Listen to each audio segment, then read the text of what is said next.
First question. Does anyone have access to a nectar of devotion here that we can read for a couple of minutes?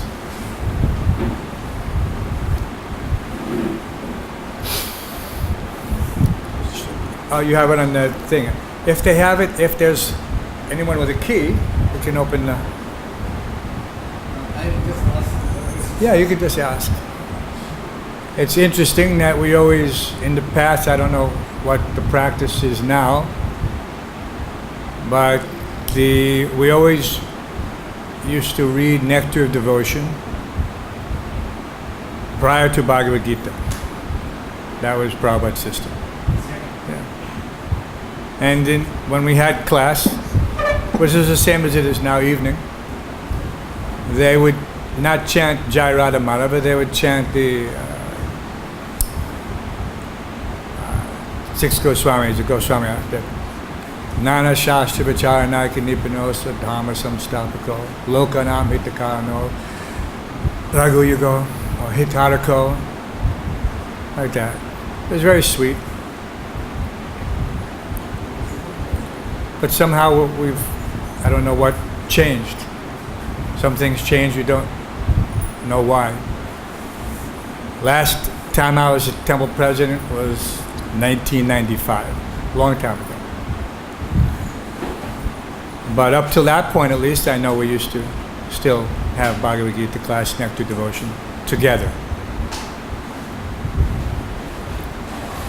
But, and I'm sure everyone here reads Nectar Devotion on their own, yes? Still, whether it's here or not. Such an important addition to our regular daily functions, as Srila Prabhupada used to say, our regular daily functions.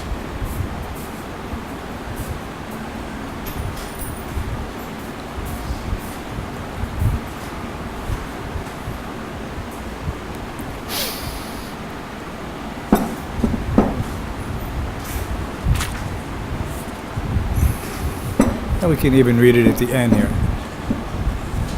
So we're reading from Bhagavad Gita as it is, 13th chapter. And we text 14 or 15? 15? 16? 13, 16. Okay, so I'll just chant. Chapter entitled Nature, the Enjoyer, and Consciousness. Bahir antascha bhutanam acharam charam evacha sukshmavatat tad abhyayam sukshmatvatat avigayam Dorastang chantike chatat Bahirantascha bhutanam Acharang charang evacha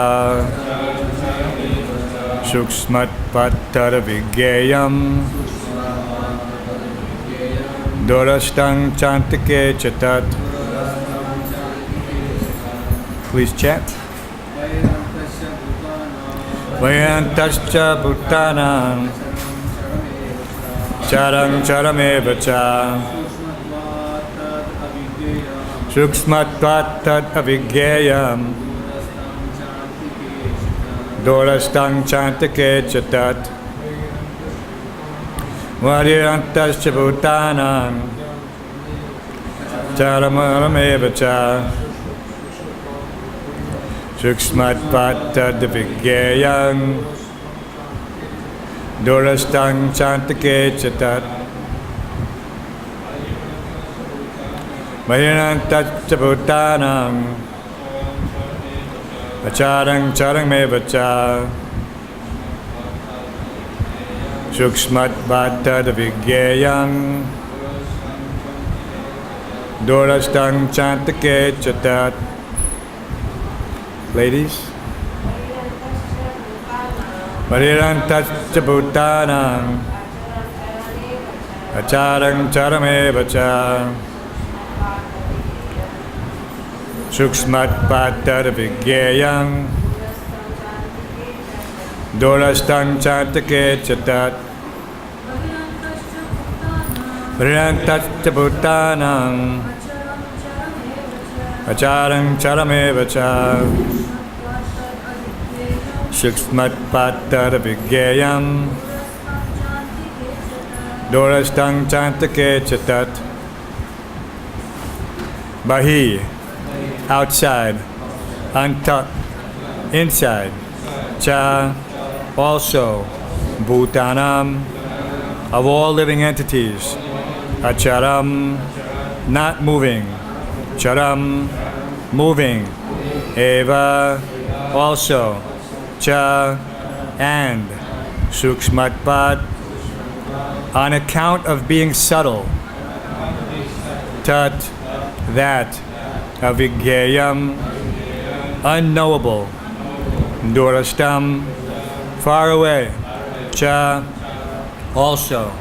Antike, near. Cha, and. Tat, that. Purport and translation by His Divine Grace A.C. Bhakti-Vedanta Swami Prabhupada. The Supreme Truth exists outside and inside of all living beings, the moving and non-moving. Because He is subtle, He is beyond the power of the material senses to see or know, to see or to know. Although far away, He is also near to all. Purport. In Vedic literature, we understand that Narayan, the Supreme Person, is residing both outside and inside of every living entity. He is present in both the spiritual and material worlds. Although He is far, far away, still He is near to us. These are the statements of Vedic literature. Asino Duram Brajati Shaino Yati Sarvata. Katha Upanishad 1-21. And because He is always engaged in transcendental bliss, we cannot understand how He is enjoying His full opulence. We cannot see or understand with these material senses. Therefore, in the Vedic language, it is said that to understand Him, our material mind and senses cannot act. But one who has purified his mind and senses by practicing Krishna consciousness and devotional service can see Him constantly. It is confirmed in Brahma Samhita that the devotee who has developed love for the Supreme God can see Him always without cessation. And it is confirmed in Bhagavad-Gita 11:54 that He can be seen and understood only by devotional service. Bhaktya Tunanyaya Shakya. Translation again. The Supreme Truth exists outside and inside of all living beings, the moving and the non-moving. Because He is subtle, He is beyond the power of the material senses to see or to know. Although far, far away, He is also near to all.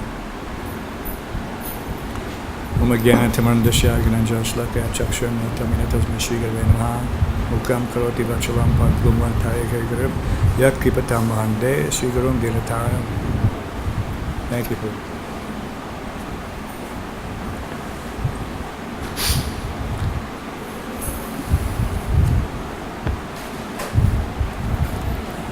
Very nice.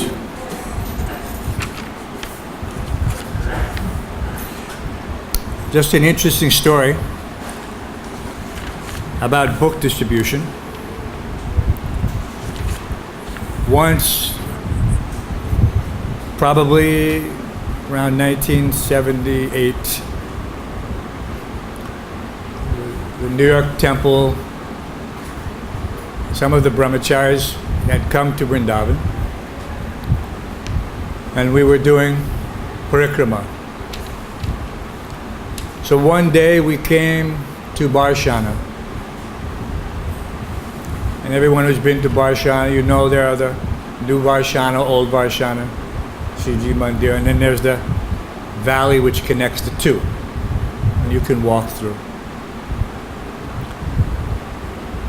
So as we were on our way from one temple to the other, we stopped to chant Gayatri on one of the ruins, the buildings that dot the area. No one is using, they're just abandoned. At least at that time, they were empty. So we were chanting Gayatri, and we noticed that there was one sadhu, Babaji, and he had been observing us, not saying anything. And we were just absorbed, and we finished our Gayatri, we paid our obeisances. This is noon Gayatri. And we were just starting to move on, and this person approached us. And he said, and I don't know why, I'm sure that devotees must have been there prior to this. I mean, the devotees had been coming to Vrindavan since 1972, Chutananda and all the devotees. They were having nectar devotion classes in Radha Damodar courtyard. But somehow or other, we were there, and he said, "Who are you?" And I said, "We're disciples of Srila Prabhupada." And he was amazed. He didn't know that there were Westerners who were practicing Krishna consciousness. But a natural question is, well, who are you? And he could hardly speak. He was so choked with emotion. He said, "Please come to my bhajan kutira." I says, "I'm preparing some lunch. I want you to join us." And there was maybe 5 or 6 of us. We thought, he's just a sadhu. What can he offer, So anyway, we went. And as we walked, he had this it was just a room that had been, that he had occupied. Obviously, there was no inside, there was no plumbing or anything. It was just, I don't even think it had a full roof. But in all these older buildings, they have a small niche where set into the wall, where previously someone would put a deity or some statue. And in that niche was a copy of Srila Prabhupada's pink paperback Nectar of Devotion. And we're thinking, in English, and we didn't have any other translations at that time. So he had said, and when we expressed surprise, he said, "That's why I'm so surprised." I said, "I didn't understand. I didn't know what was this ISKCON, what was this International Society for Krishna Consciousness." I said, "I read this book only that had been abandoned where I was living in New Delhi, where I was working." This was a young man. I mean, and to us, we were also young, so he was our age, maybe a little bit older, maybe 27. We were probably 25 or something, 24. And he said after reading Nectar Devotion, he abandoned his job, family, everything, and went to Varshana to sit down. And that was the only book he was reading. He didn't have any other scripture. But based on Nectar Devotion alone, he was able to cut his ties with the material world and leave everything and go to Varshana. And didn't even know. Of course, once we told him that there's a huge society and there's temples, he started coming to Krishna Balaram Mandir, but it was just the power and potency of Srila Prabhupada's books and how they sometimes they're described as time bombs.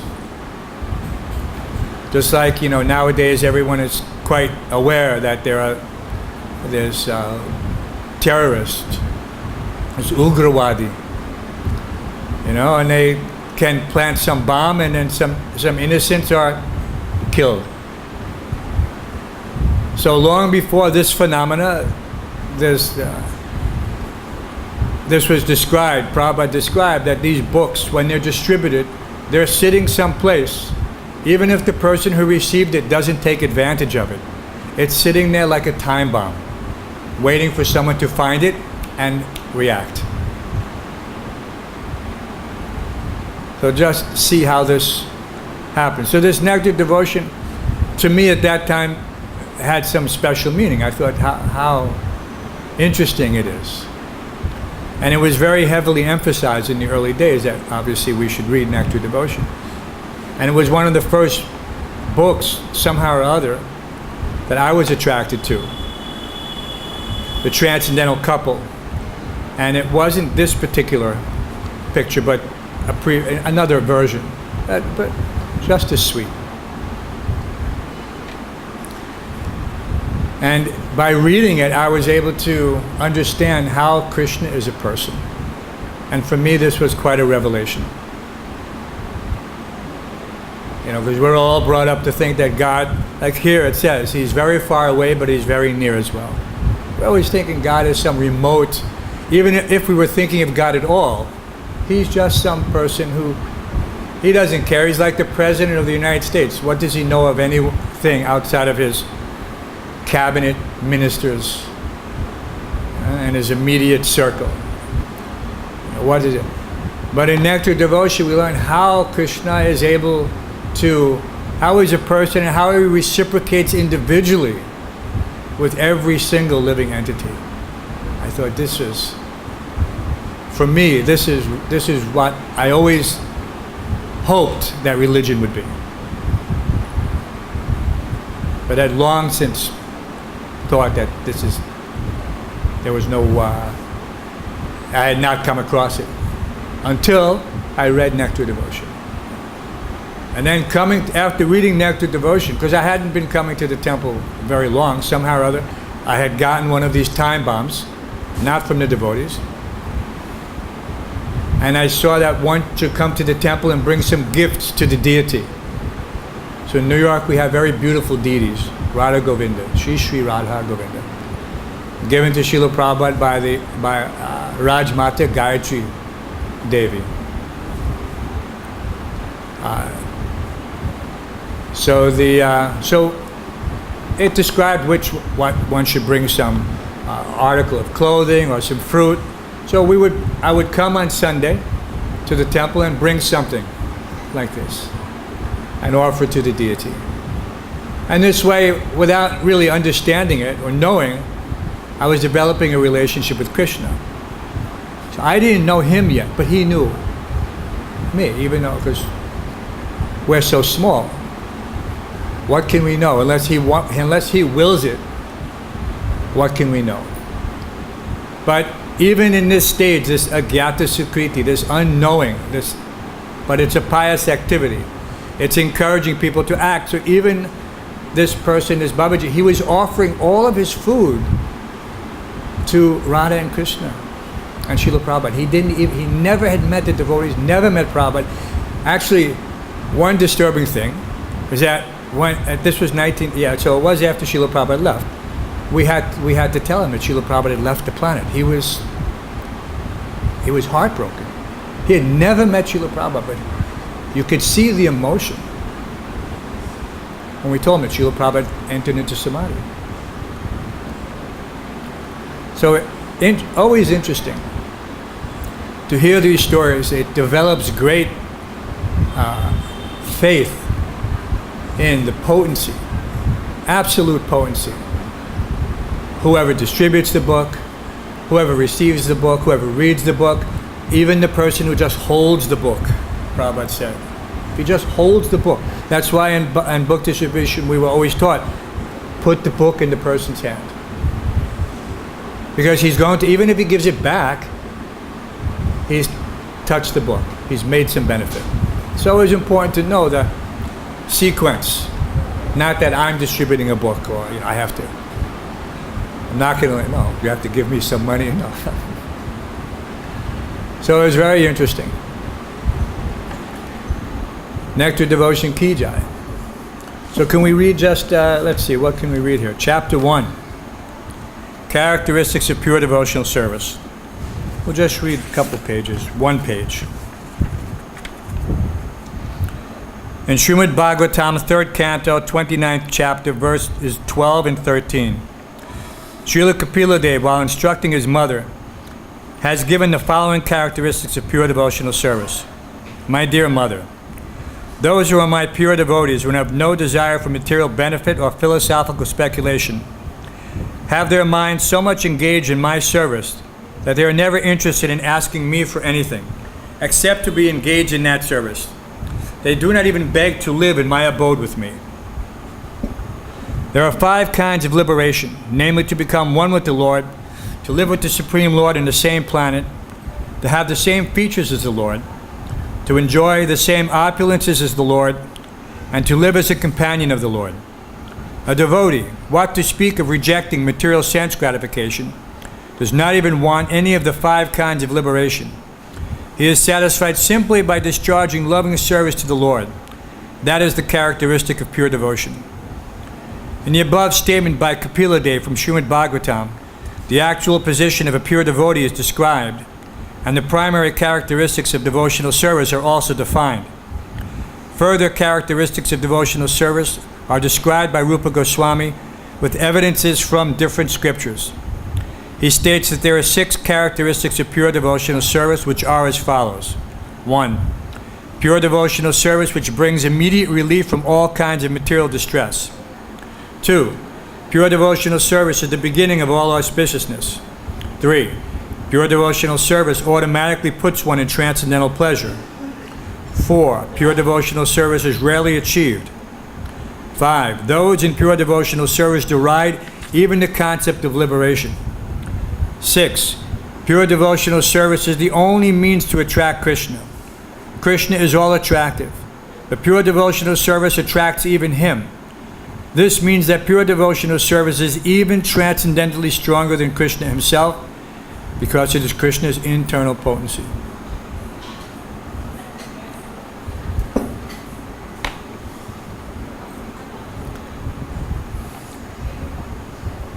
So interesting how Srila Prabhupada linked these 2 together so that they would be read at the same time. Because when we're reading Bhagavad-Gita, philosophically we're developing certain concepts which in the beginning are foreign. The first being that we're not this body. And still, I'm always amazed how important that one simple concept must be realized by every aspiring devotee. Otherwise, his progress in spiritual life is always built on a faulty foundation. If one is thinking that he is the body, that he is born in such and such country, in such and such background, and his parents were from such and such place like this, then that contamination is always in the back of his mind. Whether he says it openly or not. So Krishna, who is situated Sarvasya Chaham Riddhi Sanivishtavam Mataksmitiya Jnanam Apavanam Cha. He's looking specifically for this realization. Otherwise, how can we even begin to have this relationship if I am on the bodily concept of life?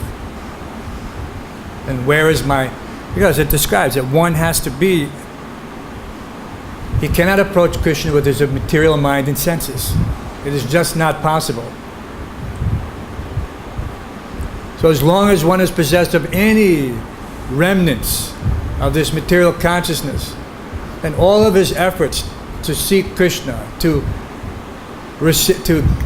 engage in any loving exchange, regardless of how simple and basic, it will be frustrated.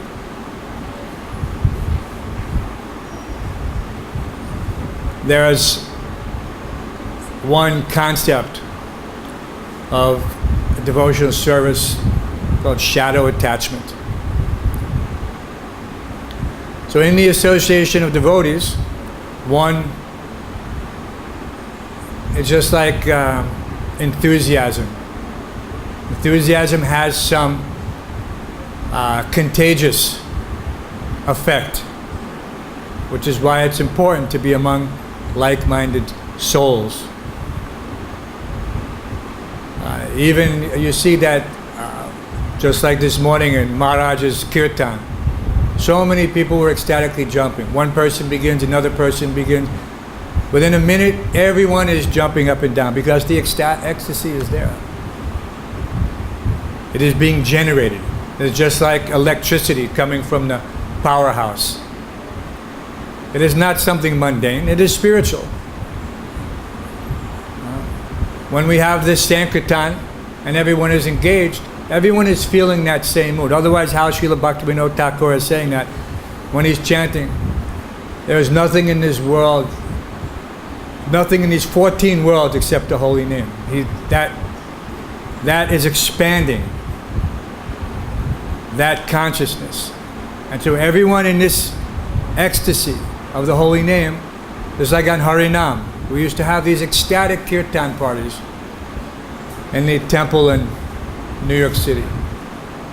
Ecstatic. There's one picture, you'll see Rupa and Vishnu Gada. Rupa is holding the microphone for the speaker. And he's in ecstasy. All the devotees are chanting, all the old devotees. Many, unfortunately, are not with us at this point. But nobody had to force you, oh, let's go on Harinam. No, everyone said yes, because you're going to get something transcendental that is not easily available, because this is the congregational chanting of the holy name. This is the Yuga Dharma. There is a special feature in that. And once having tasted this, you can never forget it. And one hankers for it always. Because it's like, what is that Prabhupada said in Calcutta one time, talking about a different subject. He was talking about sex life. He was saying that there's one Dilika Ladu. Dilika Ladu. And if you go to Chandni Chowk, there's one famous sweet shop. What is the name of that shop? Ganta something clock, Ganta something. Famous sweet shop since British times, hundreds of years. They make this ladu, Dilika Ladu. So Prabhupada said, one who has tasted, he's lamenting, and one who has not tasted, he's hankering. He's thinking, I have never tasted, I must taste. And the one who has tasted, I must taste again. So he compared that to mundane sex life. Dilika Ladu. So, but this nectar of the holy name, it is not anything mundane. One relishes and enjoys this more than anything else. And we used to wait all week, rush back because everyone was already doing 8-10 hours street Sankirtan, distributing back to Godhead magazines or whatever on the subways. Rush back to the temple, change into your fresh cloth, and jump into this van, and we would have Sundar Arti in the van, all crowded together. Maybe 40 devotees in the back of this vehicle. Just imagine how tightly packed. The box was, I can't describe it. It's like a delivery van. Maybe it's 14 feet long inside and maybe 8 feet wide. And Agni Dev Prabhu would lead Sundar Arti in the van. And we would be going from Brooklyn over the bridges into Manhattan and uptown to 42nd Street, Times Square. And by the time we got to Times Square, we were so fired up, it was like this van was going to explode. The doors would open and the devotees would flood out, and the karmis would be surprised that all these devotees were in this vehicle, and they come out in such an ecstatic mood. It was inconceivable to them. And immediately the lines would form, the men and the ladies, and they would chant. It was just like being in the spiritual world.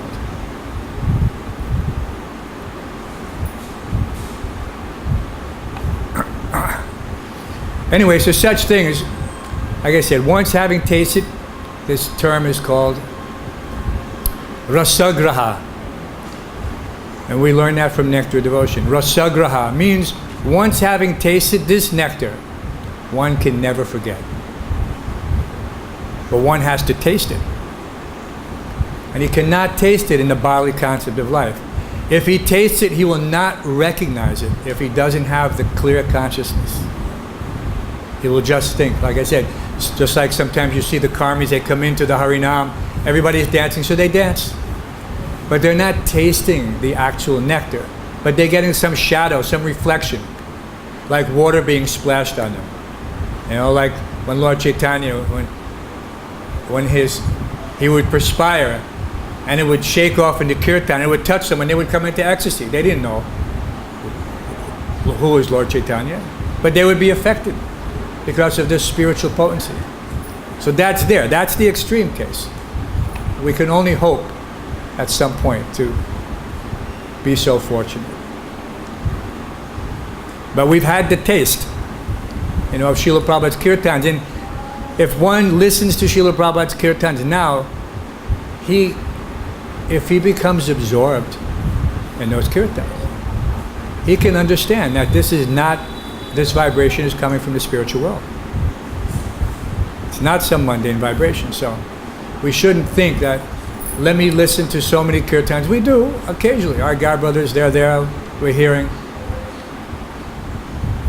But these tapes, which Srila Prabhupada took such great trouble to record for us, not for anyone else, for us, that if we listen to these, just like listening to his lectures, we will never feel that separation which results in immobilization, an inability to do something. We will be more and more enthusiastic. Yes, to please Prabhupada, he has done so much, I should do something for him. What can I do? So he is also in this verse, in describing this, and I remember reading these verses and not fully understanding Bhagavad-Gita. Some of the concepts were extremely familiar. That how the living entity, even in this life, from boyhood to youth to old age, and at death, the soul again changes body. That concept, for some reason, was strikingly familiar to me. I'd always had some subtle recognition, not realization, but recognition that our consciousness, that there is some different level of existence, this subtle level. And it doesn't begin with the body, and it doesn't end with the demise of the body. So that's what encouraged me, after reading second chapter, to continue on, even though some other concepts, especially relating to Krishna in his universal form, I just couldn't quite grasp them. But that's okay. I knew that the devotees would have an answer, and that was important. Now I knew where to go with my questions. And the devotees were so helpful in the temple when I would ask probably the most foolish questions. Who is that girl with Krishna? Prabhupada used to say that. We would ask, who is that girl with Krishna? And of course in Bhagavad-Gita, there's no mention of Srimati Radharani. So who knew? I mean, it was completely fine with Krishna and his consort. So I didn't try to dwell on it. I just tried to, fortunately, like I said, I had early on received a nectar devotion, so I was appreciating, this personal side, extremely personal. And so my fear had somewhat dissipated, because I had been pretty much spent in the material world. This morning's class, a devotee afterwards asked me, what Krishnadas Babaji had told us, what it meant, washed up. He didn't know what washed up meant. Washed up is a term that means something which has been used and discarded, no longer useful. And I said it means something which is spent, because that term is common in Old English, spent. Like a spent cartridge. After you fire the gun, that cartridge is empty, it's called spent. It's a spent cartridge. So Krishnadas Babaji was saying that behind Srila Prabhupada's back, his God brothers were saying that he is a washed up grahasta. Right? But then he was laughing, of course, and said, now just see who is washed up. Who is washed up? So this very nice verse, we should read it again. The supreme truth exists outside and inside of all living beings, the moving and the non-moving. Because he is subtle, he is beyond the power of the material senses to see or to know. Although far, far away, he is also near to all. So how is he near? Of course, we know that he is near because he's situated as a super soul in our hearts. You know, and that nice analogy of Krishna seated there, just like two birds in the same tree. And one bird is eating the fruit. But until that bird stops engaging in fruitive activities, then he cannot recognize his own welfare, his own benefit. So this, another interesting thing. So Prabhupada, Pancharana Prabhu was videotaping Srila Prabhupada. First time, 1972, in New Vrindavan. So I don't know if those have. I think they must be in the footage of some of these tapes. But this was not by Yadu Prabhu. This was a separate black and white actual video. Pancharana used to have a big box, reel-to-reel VHS. This is the first format. So you have to carry this big thing on your shoulder, plus a huge camera. Two things, reel-to-reel tape recorder, reel-to-reel video recorder. So he took very nice footage of that very first Vyas Puja, 1972, in New Vrindavan. And after that, he was taking classes in the Henry Street Temple, which is where I joined. And we had when Srila Prabhupada would come, it would be very crowded. So we would, the overflow would be accommodated in our prasadam room in the basement. And we had a cable feed to a TV set, a monitor, so that the ladies with children, they could there and they wouldn't disturb the class. So they would go downstairs. And Pancharana would be in the front of the Vyasasam with this video camera. And sometimes he was actually the object of everyone's scorn, because he was right there in the front and people were thinking, what is the need for this? Because without Pancharana, we wouldn't have the benefit of at least 20 tapes, 1974, 1975, Prabhupada's morning and evening classes, like that. And so on the Vyasasam, Prabhupada was asked one time, how does the pure devotee see God? How does the pure devotee see God? And Prabhupada's answer, how interesting it is. He says, just like closed circuit television. This is a concept that even many of us at that time were just beginning to become familiar. Now everyone knows what CCTV is. But Prabhupada even knew before CCTV what CCTV was. And he was able to exactly relate to those of us. Because Krishna, he's seeing Krishna at every moment within the heart, just like Tene Brahmaridaya Adi Kavye. So this is these concepts like this show us how close Krishna is, but yet how far away, depending on our level of realization, our level of sincerity. It always comes back to this. Prabhupada said, the only ingredient, the only requirement for success in spiritual life is sincerity. How much simple does that be? Otherwise, how young men without any philosophical background or education could come to Krishna consciousness with no previous exposure and take to this process? It was not possible.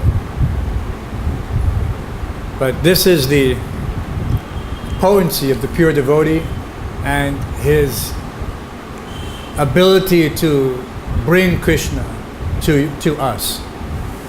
Later on in Nectar Devotion, it describes that one of the specific, if not the specific quality of the spiritual master is that he knows how to specifically give Krishna to the disciple.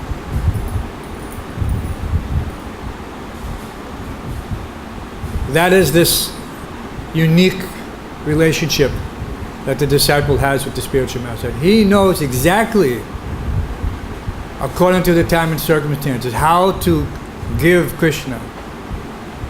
Because we cannot get Krishna on our own. It is not possible. Not for millions of lifetimes, billions of years. But by surrendering to the lotus feet of a bona fide spiritual master, he is able to. Yasya prasadat bhagavat prasad, by satisfying him only. So why are so many complex considerations? People, they have to go through so many efforts of trial and error. If they're just, even after coming to Krishna consciousness, they're trying to find themselves, whatever that means. Coming to Krishna consciousness, everything is being given to us in a ready-made package. Nothing further required. No, what do they say? You buy something from the store, it says, no user assembly required. We don't need to put anything together. Anyone who has children, he knows when you buy something, for them you have to be prepared to spend hours assembling something, putting it together. So many pieces, so many screws. Something is lost. You cannot finish it. This is so frustrating. When you come to Krishna consciousness, everything is there. Nothing else is required. But still, sometimes we're looking for something else. That devotee, we don't have to mention his name, he came to Prabhupada. He said, I'm going outside. There's no bhajan here. This is one of Prabhupada's, fairly senior men. But at this time period, 1976. So the danger was that these devotees were engaged by Srila Prabhupada to do his Sanskrit editing. So that meant that, in order to translate everything, you're going over some Goswami manuscript, or Vishwanath Chakravarti Thakur, these commentaries on Bhagavad-Gita, like that. Or even, Srila Bhakti-Siddhanta's commentaries. So they're reading these in Sanskrit, and they're reading perhaps the purports as well, and then they're reading some other books in Sanskrit, or Hindi, or whatever. And they're thinking that, Srila Prabhupada is giving us very, very low spiritual life. But just imagine the mentality.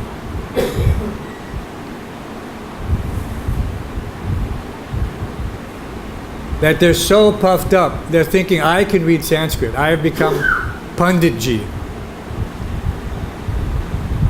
Before 5-6 years, I was on the street hippie doing any nonsense.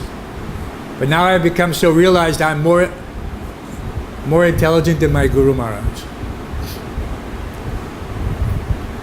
So he had the nerve to say, I'm leaving because there's no bhajan here.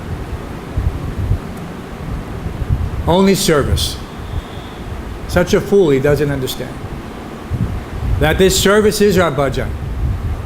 He thinks bhajan means sitting in a solitary place. And what did Prabhupada warn us? He said, we are not bhajan anandis. And this is a subtle critique of the other moths. That they're sitting inside and they're not going and they're not really proselytizing, they're not distributing literature. They're just sitting and doing their bhajan. And in that bhajan, they're attempting to develop the qualities, same as everyone else. They're trying to follow, but actually it is their process which is slow. Otherwise, how this movement with neophyte devotees, or less than neophyte, how were they able to spread Krishna consciousness all over the globe in this short time frame, just a few years? Prabhupada came in 1965. By 1967, he had already gone to the West Coast and across the ocean to London and up into Canada. How did this occur? And these people, these devotees who are opening these centers, they were 19 years old. The devotee who went to Germany on his own, single-handedly, he was 17 years old.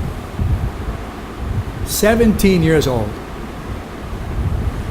American disciple of Srila Prabhupada. And he was successful. Simply on the basis of the strength. Prabhupada told us that the success is within the instruction. In other words, his order contains everything required for the fulfillment of that order. If he told here in Vrindavan, Prabhupada was trying to get Harikesh Maharaj to go to the Iron Curtain countries, and he did not want to go. And he made so many excuses. No, I don't want to go. I don't. And Prabhupada forced him to go. Forced him to go. Literally, told the devotees to take him in the car, put him in the car, and drove him to the airport, bought him a ticket, and put him on the plane.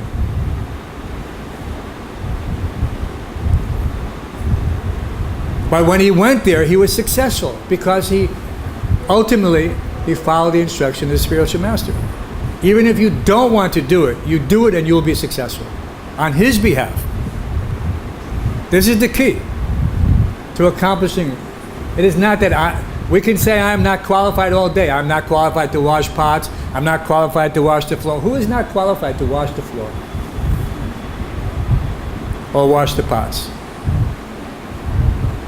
And just by taking these small steps, one gains some spiritual confidence from within by Krishna, because Krishna gives him pleasure in this seemingly mundane activity. It is just like hearing and chanting with the devotees, Tushanti cha ramanti cha. It comes automatically. Just two devotees together reading Nectar Devotion, reading Srimad Bhagavatam, reading Bhagavad-Gita, reading Chaitanya Charitamrita. Just this act, this pleasure is coming. Because they have taken the time and the effort to engage in an activity which is already successful since time immemorial, this hearing and chanting. So, anyway, if we run over, someone will, I'm sure, be upset. I don't know what time the class is supposed to finish. But this Nectar Devotion, there's so much I can't emphasize. It doesn't matter if you've read it one time or 100 times. Every time you read it again, more and more nectar comes from it. More and more. Why? Because you are not the same person as you were yesterday. If you're executing devotional life properly, you've advanced somewhat. Some realization is there that was not there yesterday. And so you read this Nectar Devotion, more realization will be there. Because you can understand more, your capacity is more. So, any questions or comments? Yes, Prabhu. Hare Krishna.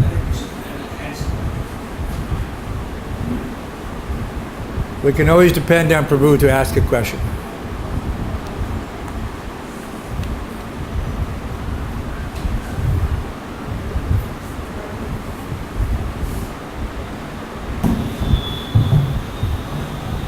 Be careful for feedback, yes. Hare Krishna, Hare Krishna.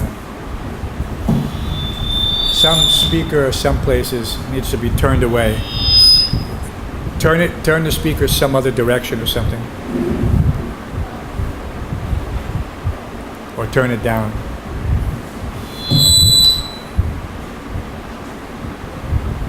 Try again. No, not yet. Just speak. It's a small room. We can hear you. Regarding this time bomb, Time bomb, yes. Regarding time bomb. you see, in 89 I was in the Philippines.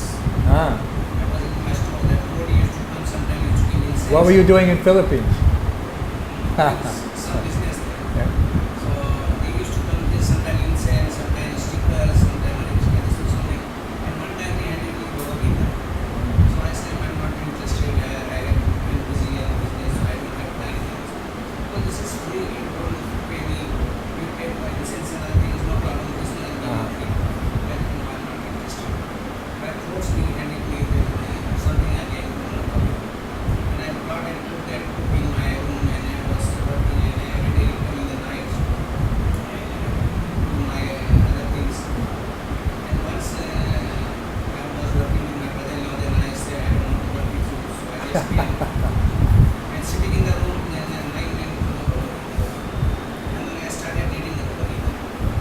After the Bhagavad-Gita for a few days, How long was it sitting in your room? whole day I was sitting in the room. No, but the book before you read, how long was it sitting there? Maybe around 6 months. 6 months. Ticking. Tick, 6 months tick, was tick, more than 6 tick. months.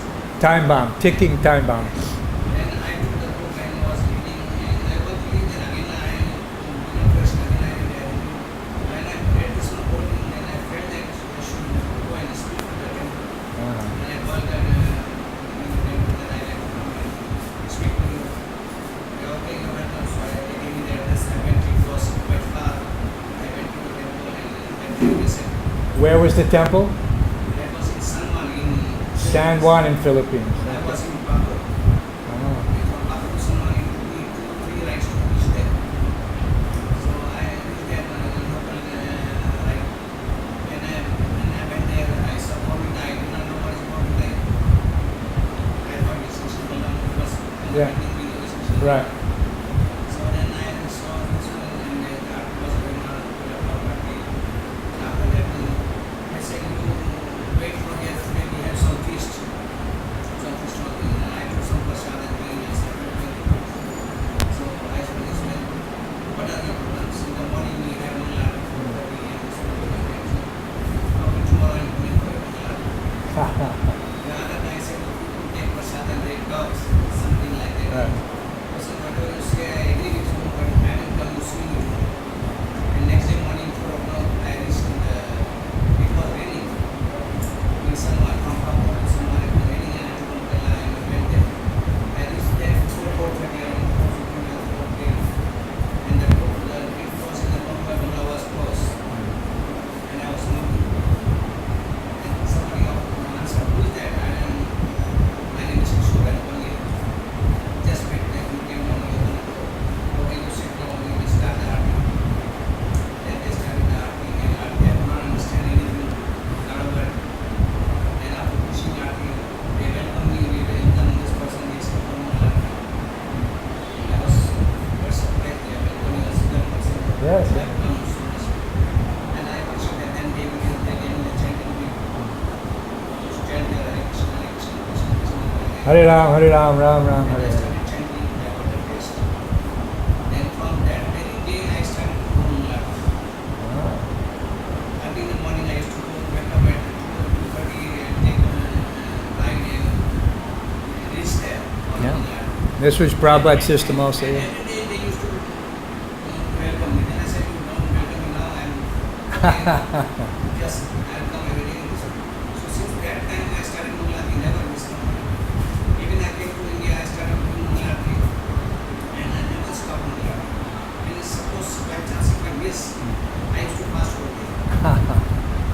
Just like Some of Prabhupada the told time us. bombs explode and Yes. I'm sure it is unique to you, but it is a common story. How these time bombs pop up. The same happened to me. And I had no idea what I'm reading even. It was unbelievable. You know, I just couldn't understand at first. You know, because without the association of devotees, without being able to ask questions, the mind just speculates. You think something, whatever it is, according to our experience, and our experience is so limited. So that's why it is so important to come, to have a temple, and to come to the temple. Because Prabhupada said we built these temples only to give the conditioned souls an opportunity to come and engage in devotional service. Even if he just sweeps the floor, does one thing, picks up one thing, his devotional life has started. That's what the temple is for. Not just for everyone to come and, yes, to take darshan there, but to engage them in practical devotional service so that their hearts are cleansed. That has to be there. Otherwise, you'll see people who come and they're simply observers. They don't come for many years. But then one person comes and he begins to engage in devotional service, and suddenly, because Krishna has awakened within his heart, he doesn't know it yet, but there's some relief, and this is coming in this nectar devotion. Relief from material distress. This is the first symptom. Relief from material distress. You don't know why you feel better all of a sudden. But I remember coming to the temple. I used to want to come to the temple. I just felt so good, but I didn't know why. But my distress and anxiety was completely gone. And everyone around could immediately see it. I no longer wanted to participate in what my so-called friends were doing. I only wanted to try to encourage them to, even close friends, just try to read one verse. No, we don't want. One or two people I got to come to the temple. One person stayed out of so many. Because they're not ready. You cannot, I have no potency. But I wanted to get them Prabhupada's books. That was the key. Because I knew how it worked with me. So I was trying to trick them.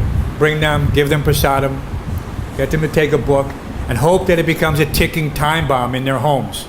And it did, with some. That's the point. So important. Prabhupada said, what can your 2-3 minutes do? Because when you meet a person on the street, you don't have much time. 1 minute, 2 minutes, what? 3 minutes? They're rushing. He said, what can your 1 or 2 minutes talk do? Just give him the book. Get him to take the book.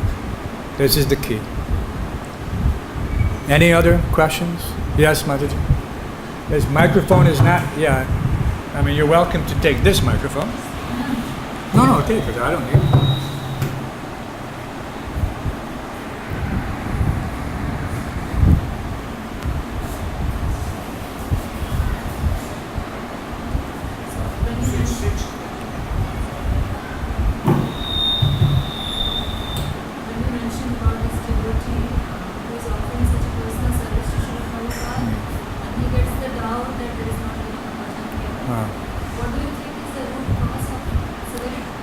The root cause is exposure without proper advancement in the understanding necessary to, actually Prabhupada says in Bhagavad-Gita 10th chapter very clearly.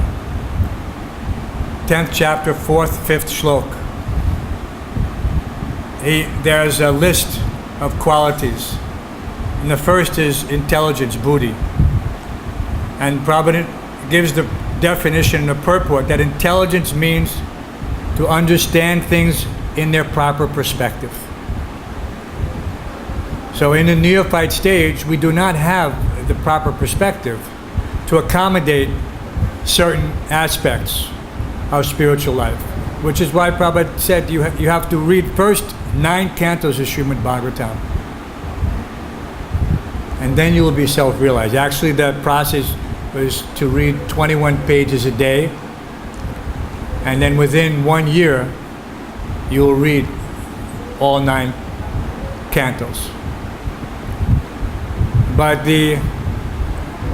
actually, at the time this person was saying, all of Srimad Bhagavatam had not been translated.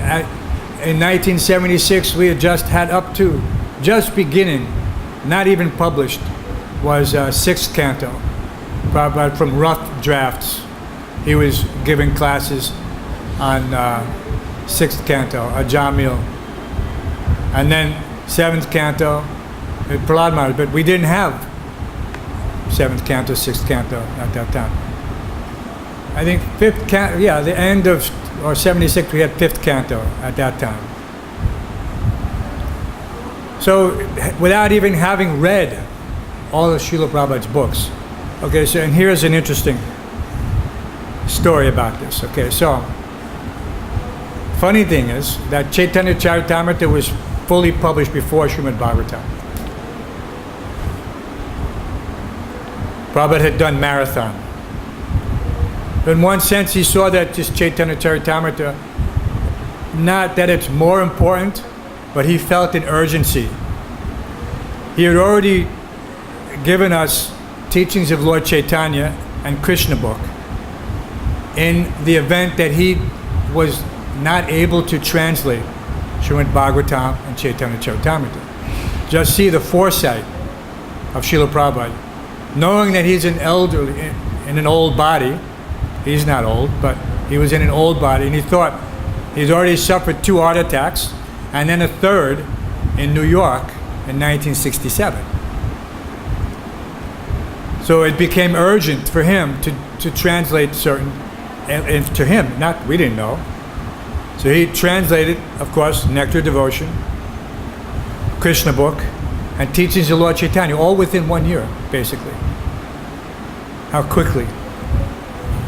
You can understand how, like that. But then his health became better. He was translating Chaitanya Charitamrita. But he wanted it done now. So within 3 months, it was just like the competition between Ganesh and Vyasadeva. You know, at the time of this inscription, that, of course, we didn't understand anything, but he was just translating so fast and everything was moving. And he had moved everyone into a brand new facility in June of 1975 in Los Angeles. Previously, the press, we were in New York. Then half the temple went to Los Angeles. It was a big shock in one sense. We lost so much in so many different ways, but that's neither here nor there. But then Chaitanya Charitamrita was printed, and everybody was reading with such appetite, spiritual, because it was such nectar. And so one group of these, again, many of these were the Sanskrit editors, and the other editors, they were reading the Chaitanya Charitamrita, and some areas in Chaitanya Charitamrita are very intimate to read. One has to be possessed, he has to be very sober in every regard to be able to read these things. It's like reading 10th canto. Why is 10th canto of Srimad Bhagavatam not to be read by those who are on the proper, they're not on the proper level? Because otherwise one will think that this is some mundane affair between young boys and young girls. It's Ras Lila. So this group was reading, and it developed a name. They did not give it to themselves, but other devotees gave it. They called Gopi Bhava Club. Gopi Bhava Club. So one devotee complained to Srila Prabhupada that Prabhupada, some of your disciples, some of our Garbalas, they're reading this Chaitanya Charitamrita, all these intimate sections. And they're discussing amongst themselves. Very like a secret club. So Prabhupada was concerned, so he convened a meeting of these devotees. He said, so what are you doing? Why are you doing it? He said, Prabhupada, we're just reading your books. We're not doing anything. We're only reading your books. But Prabhupada could understand that they were thinking that they were more elevated than the other devotees. That they had entered into some deeper understanding. So this subtle contamination was there. It's very dangerous. Why this person, and this was right after this person left. And Prabhupada's response to him was, he asked Prabhupada for his permission to seek another guru. To seek another guru. Such a mentality. Prabhupada later, because this was in a personal conversation, so he told the devotee, Harisari, whoever was there at the time, the secretary, Shrutikirti, he said, I gave him permission to go to hell. This is a very strong thing. But Prabhupada wanted to shock him. What you're doing is so foolish. He gave him permission to go to hell. He'd never done that before. Not with anyone else, even some big nonsense. He was always very compassionate. But that could not stand. So anyway, so these devotees, so Prabhupada explained to them, so what can you understand? You know? And it's a fact, you have not even read all of Srimad Bhagavatam because it wasn't there. But they were reading everything first, the Sanskrit editors. So again, this subtle contamination, well, we're getting everything, we're understanding everything, more so than everyone else. And they're also, you know, secretly reading some other literature. You know, Goswami literature, but without purports, without Prabhupada's direct. So he gave the analogy. This is a famous statement. That in the apothecary, medicine, pharmacy shop, the walls, the shelves are lined with medicines. But you cannot just go in and help yourself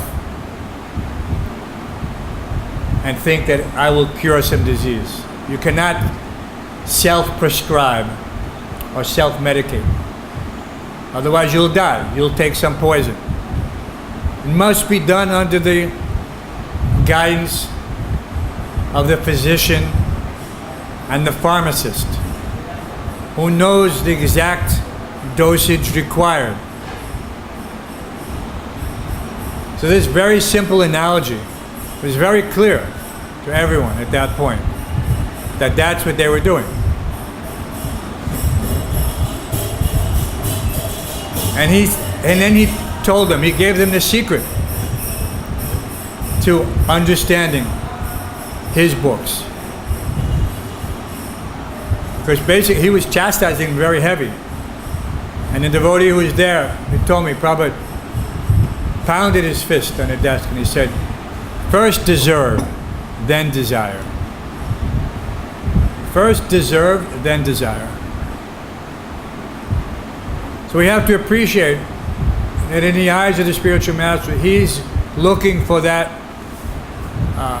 tadvidi pranipatena pariprashnena sevaya. This submissive inquiry, not trying to jump ahead or jump to an equal platform. Now I'm reading the same things. I have the same knowledge as my guru. Actually, even the Christians know this. The whole premise of the biblical parampara is that Adam and Eve were in the Garden of Eden, so-called paradise. And Eve was tempted by this serpent, who supposedly was the devil, to partake of the forbidden fruit. But that fruit was on a particular tree. What was that tree? It was the tree of knowledge. That if you eat this, you will become the same as God. Because God was also seen walking. They were, the analogy is that they were in some location in the same place as God. And he told them they could have anything they wanted there except the fruit from that tree.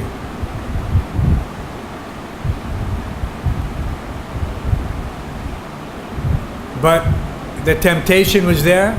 They took it, and when God understood, and how did he understand? Because they lost their innocence. Previously, they were walking around without shame in their original forms. When they ate from this tree, then they realized that we are naked. And they covered themselves. And then God said, "What have you done?" And he could immediately understand. Loss of innocence. So, and Prabhupada used that term also to describe Prahlad Maharaj.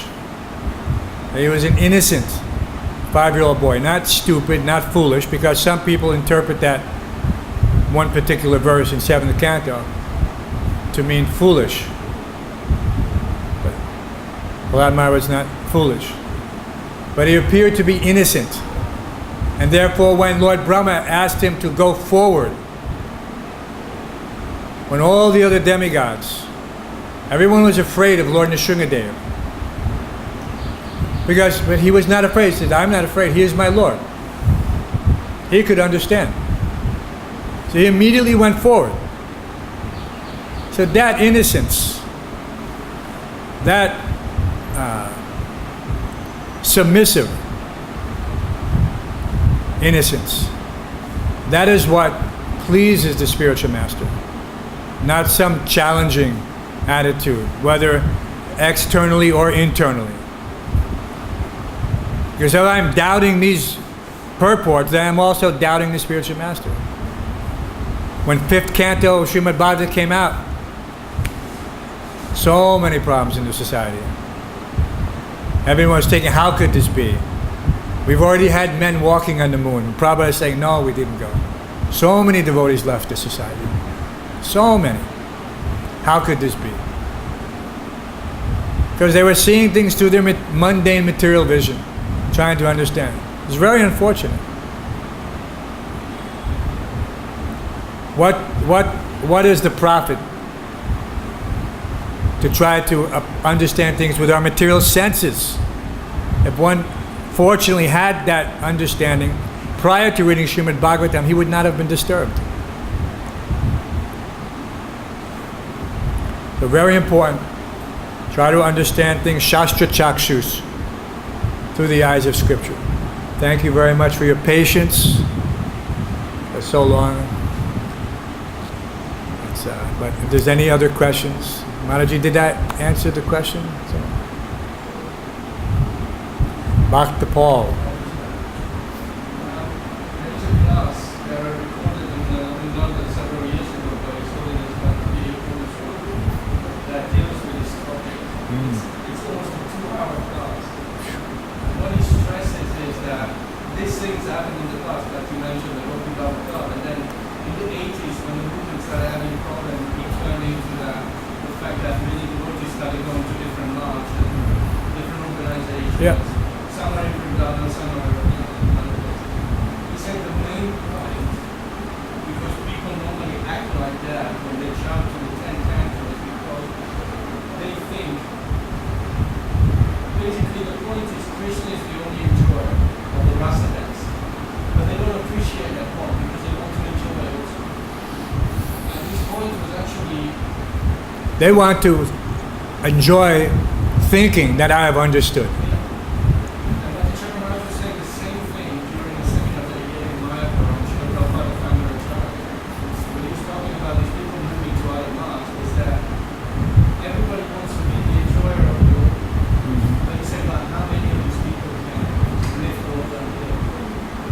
This is such a simple analogy, but yes, this is the fact. We are not the enjoyer. We are never the enjoyer except in relationship to the pure devotee who allows us to experience that shadow chaya bhav, that shadow ecstasy.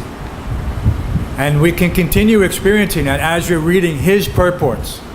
Prabhupada said, I have put all of my ecstasy in these purports. So what is difficult to understand about that? He has put all of his ecstasy in his purports. We used to hear him late at night with the dictaphone, because we could sit outside his room. There was one backyard, and his window was on the ground floor. Actually, there was a basement, and then there was a ground floor. And he would translate there, and you could hear him speak something, a sentence, and then you'd hear the dictaphone click, because he didn't want to waste the tape. He would stop between every thought.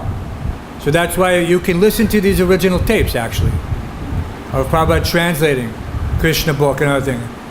And he would say, and Maharaj Yudhishthira said, and then click, that one cannot understand Krishna by his materially contaminated senses, click. So how much effort he was putting, all of his time was spent in preparing these for the next 10,000 years. So important to read Prabhupada's books.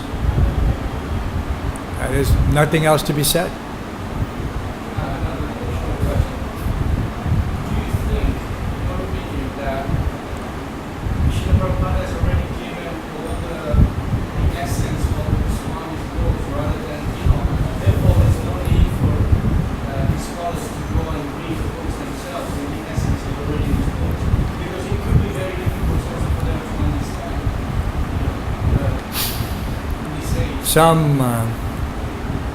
There is literature which Prabhupada is quoting here. And so there's no harm in reading this literature. But if one is not very careful, and that's the point, is that it's like I can swim, right? But I know my limitations. And I may see that there's some they call them sandbar. There's some, after you come into the water, a little bit further out, there's another small area which you can again walk up onto. But it is quite far. But one is thinking, with my own ability, I can try to reach there. But if he has never done it, then how does he know? And if he gets stuck in the middle, what can he do? Then he has to be rescued, or he has to drown.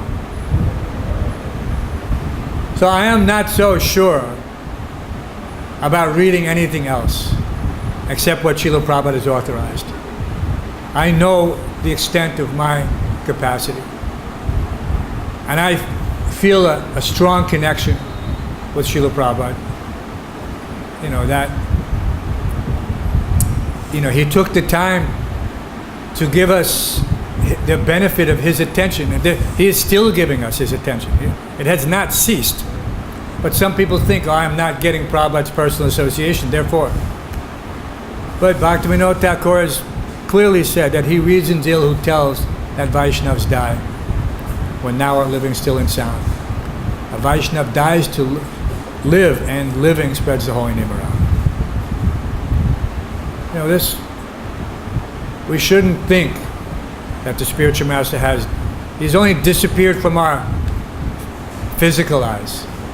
But he told us, I have gone inside your heart, to his disciples. I have gone inside your heart. But can we keep him there? That is the key. So why, if there's a danger of losing him, I would not risk it for anything. What is the point? And here we have such great fortune. Srila Prabhupada Samadhi is here. We have his personal association. We have his Vani and his Vapu. No other place has this. No other place. And I'm fully, to the extent that I'm able, in my limited consciousness, I realize that this is such a benediction. Not just for us, but for anyone who comes, who pays obeisances to Srila Prabhupada. Because he is the founder Acharya. He was appointed by Lord Chaitanya, not anyone else. This is clear. not to go into detail, but he is that Senapati Bhakt. And so, Hare Krishna. Thank you again.